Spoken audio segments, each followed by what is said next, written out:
কখনো কি ভেবে দেখেছেন, মাঝে মাঝে একটি চেনা গন্ধ আমাদেরকে হুট করে ফিরিয়ে নিয়ে যায় সেই শৈশবে বা পুরানো কোনো স্মৃতিতে।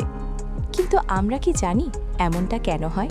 খাবার বা গন্ধ মানুষের স্মৃতিকে জাগিয়ে তোলার ক্ষেত্রে অবিশ্বাস্যভাবে শক্তিশালী একটি ট্রিগার হিসেবে কাজ করে, এবং এর পেছনে হয়েছে আমাদের মস্তিষ্কের জটিল কিন্তু অত্যন্ত সূক্ষ্ম কাজ করার পদ্ধতি।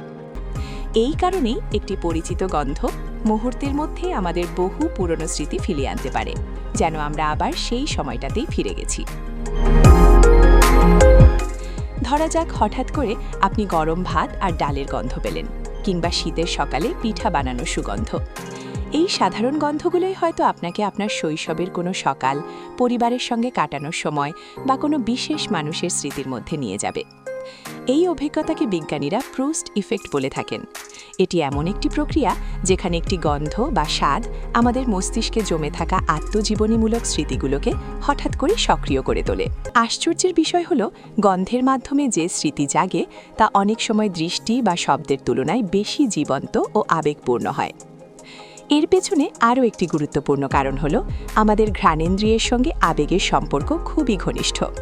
অ্যামিগডালা আবেগ নিয়ন্ত্রণ করে, আর হিপোক্যাম্পাস স্মৃতি সংরক্ষণ ও পুনরুদ্ধারে সাহায্য করে।